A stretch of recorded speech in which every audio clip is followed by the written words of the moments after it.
like I'm a direct. I stay with my sword, I'm ready whenever. It's the end of the world. What's going on? So you say you study the Bible every day? You do your studies? All praises. Right. All praises. All praises. And that's what it is. Everybody's still learning. Nobody knows everything. If you say you know everything, you know nothing, according to the scriptures, right? But who is this right here? They say Lord and Savior Jesus Christ, all right? So you say you believe in the Bible, right? When you read the stuff, you believe it, right? So if the Bible is showing us something, does the Bible show us what Jesus looked like? It doesn't describe what Jesus looked like, right? So that's why I say it's all praise that you forever learning, because the Bible actually does show us 2 times what Jesus Christ looked like in the scriptures, right? Let's get to Revelation. Watch this. In Revelation, what does the word revelation mean?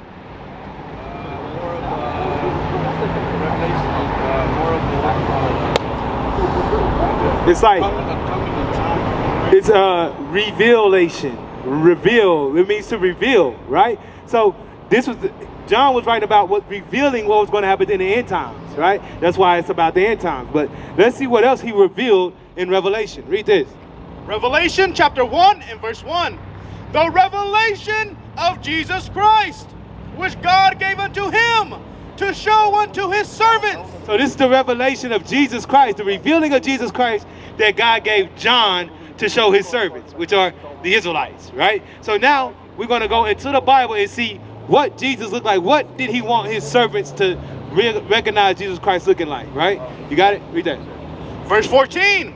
His head and his hairs were white like wool. It said his head and his hairs are white like wool, right? So now we get into description, right? Those are descriptions, right? So his head and his hair are white like wool. What texture is wool? Who on the earth has woolly textured hair? Huh? Show me the sign.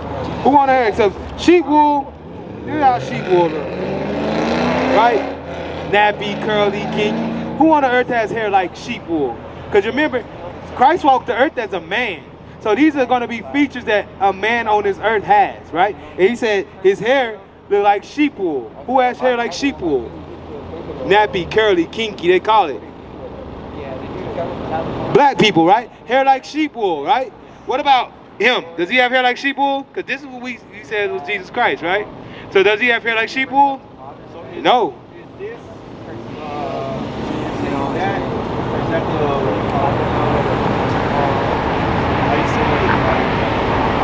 The image of the beast? Yes. Let me finish showing you what Jesus looked like. But yes, we'll describe who this is later, because a lot of our people think that this is Jesus, right? So let's get it. Keep reading. So it said his head and his hairs were white like wool, right? As white as snow. And his eyes were as a flame of fire. It said his eyes were as a flame of fire, right? What was Jesus Christ's first miracle?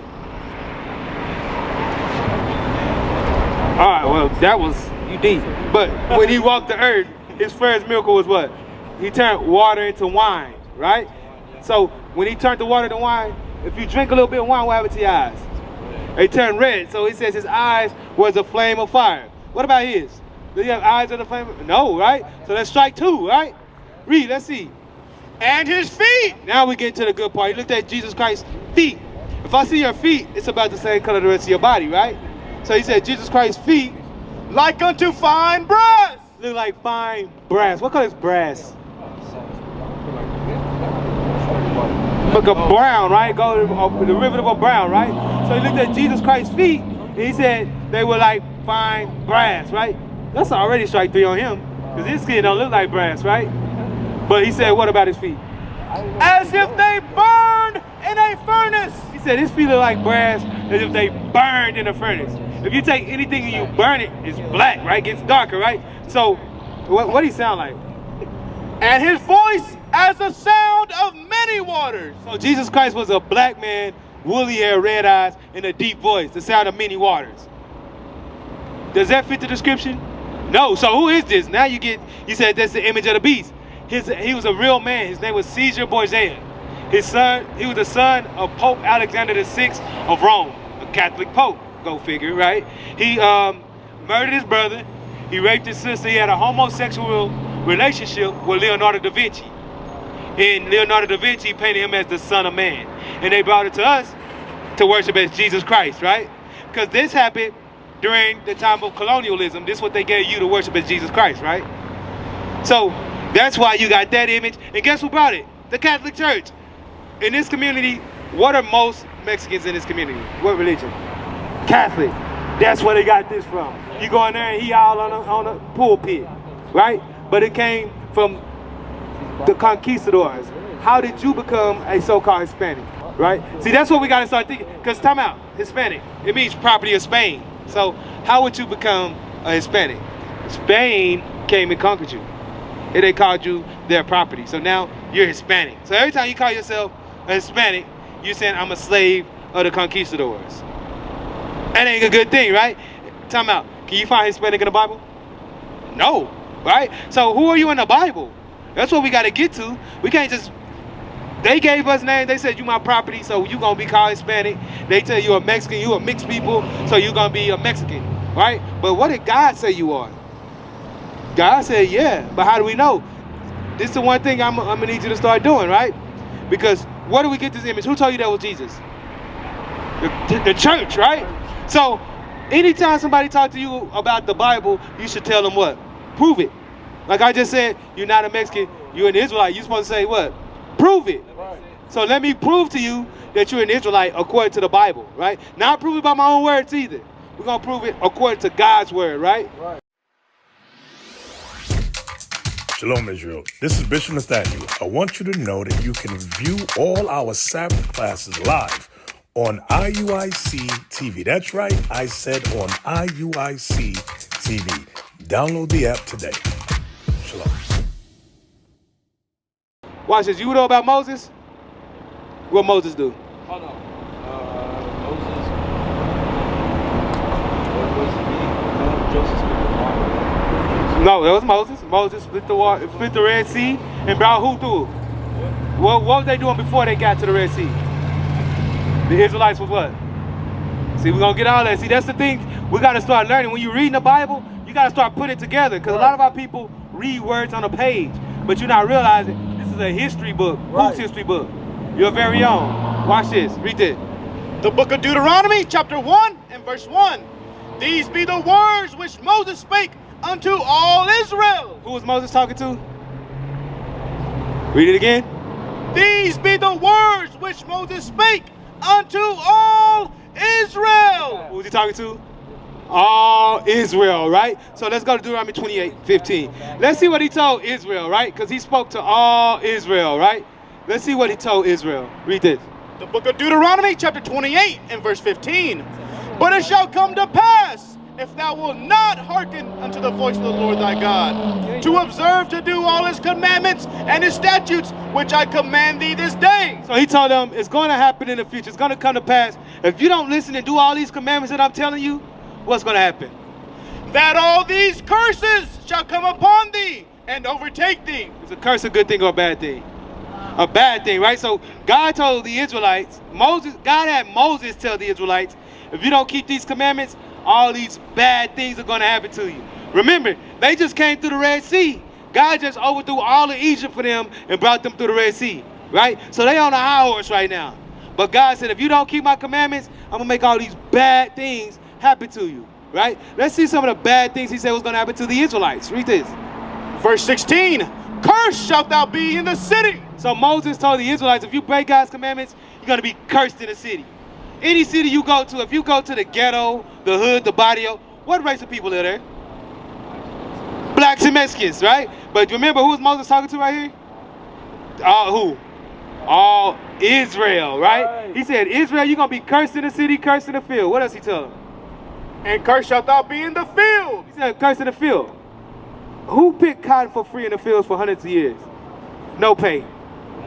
What about still in the fields today picking fruits and nuts and berries for a little bit of nothing? Both who? Mexicans and blacks and the Native Americans out there too. When you get over there in New Mexico, them Native Americans got the same thing going over here, right? 32. Watch this. But remember, this is what Moses said was happening to the Israelites, right? Read. Verse 32. Thy sons and thy daughters shall be given unto another people. He said, your sons and your daughters are going to be given to another people. What race of people had their children taken and given to another race of people? What about slavery? Who had their kids taken in slavery? The Indians. Who else? The Aztecs, which is the so-called Mexicans. The blacks, right? In slavery, they broke the families up and sold the kids over here, kept the parents over here. That's what happened to who? Even on ICE, right? ICE at the border right now. What's going on at ICE right now at the border? They taking the so-called Hispanics, the South Americans kids, and locking them in cages and sending their parents out. Ain't that the same thing God just said was gonna happen to the Israelites? And when you look on TV, what they doing? When their children get taken, when they get on there, they getting ready to go fight. What they doing when you see the parents? Watch, this is what the Bible say they doing. Wait this. And thine eyes shall look and fail with longing for them all the day long. That means they just gonna sit there and cry all day long. When you look on the news, what the parents doing? Sitting there crying. I want my kids. I don't know where my kids are all day long. Right? Why? There shall be no might in thine hand. Because they don't got no might in our hand. That means there ain't no army. Do we got an army going down there to go get them kids back? Do we have an army in slavery coming to take our kids back from slavery? What about when they took the so-called Native Americans to boarding schools? Did they have anybody to go fight and get their kids back? No, but God, remember, God said this was going to happen to who? The Israelites, right? But you're starting to see who these things happening to, right? Let's go to 68. How did our people get to America? How did black people get to America? How did black people get to America? By what kind of boats? Was it just regular boats? Or was it a tugboat, rowboat, a yacht? What kind of boats was they on? We came over here as what? What was our condition when we came over here? We came over here as what? Slaves. So we was put on slave ships, right? Right? But what do you learn about slave ships at? Have you ever heard about slave ships in the Catholic Church? What about a Baptist church? Anywhere, the church. You learn about most of the time where? In school, right? Watch this. If it's in the Bible, who's supposed to teach us the Bible?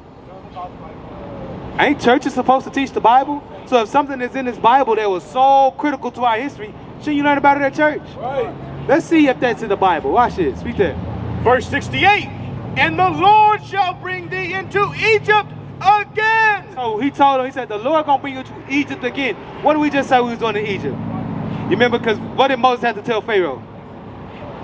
Maybe he said, let my people go, right? And then they left, right? And he split the Red Sea.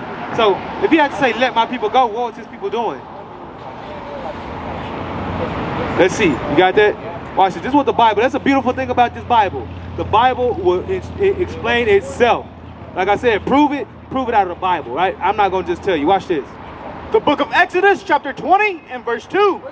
I am the Lord thy God, which have brought thee out of the land of Egypt, out of the house of bondage. So what did he call Egypt? The house of bondage. What does it mean to be in bondage? If you're in bondage, what that mean? You bound, you kept it slave. You're a slave. So Israel in the Bible is called the house of bondage or the house of slavery, right? So remember, he told the Israelites, if you break God's commandments, he's going to bring you to Egypt again. They just left Egypt as slaves. So when they heard that, what do you think they thought? You going to bring us back to slavery, right? Let's see. He said, the Lord going to bring the Israelites, we start from the top. And the Lord shall bring thee into Egypt again. Slavery again. With ships. With ships.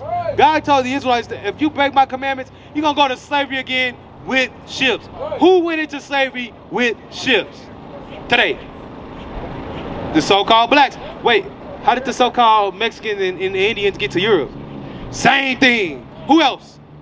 What other nation? Did white people go on slave ships? What about Chinese, Japanese? Check the history. No, they did not. Only one race of people went. And that's the so-called blacks, Hispanics. The people who getting their children taken and put in cages. Same people, right? Read. By the way whereof I spake unto thee, thou shalt see it no more again. That Egypt over there that you used to, you ain't gonna see that no more again, right? Our homeland. Have we ever seen our homeland since we came over here? No, he said you're not gonna see that no more again. But remember, God is talking to the Israelites, right? Read. And there, when that slave ship docked, what's gonna happen? Ye shall be sold unto your enemies. You're gonna be sold unto your enemies. What happened to us when we got off the slave ships?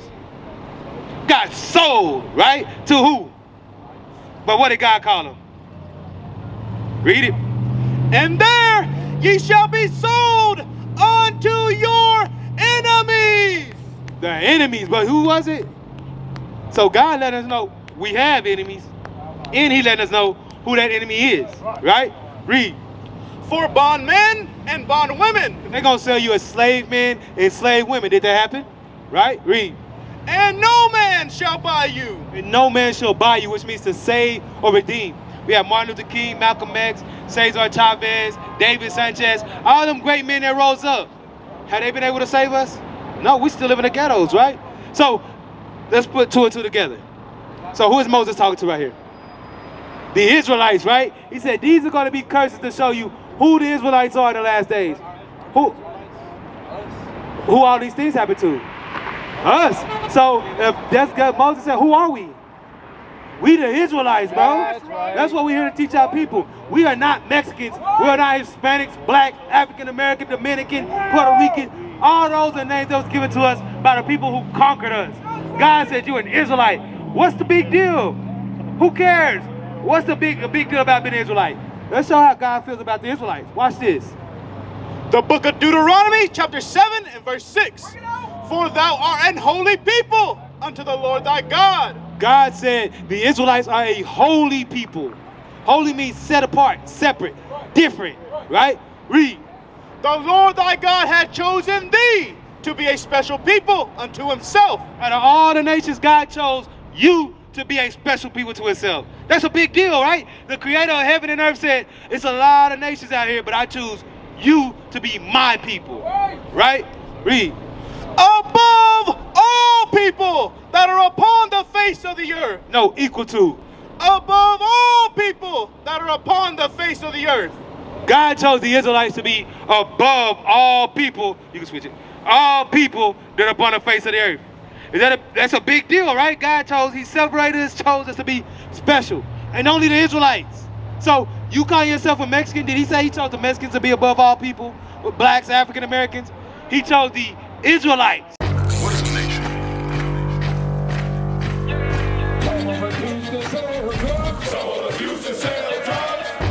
Nation is men leading by example.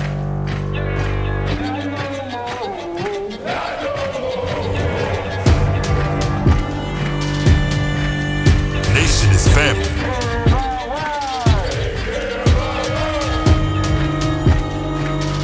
Nation is community.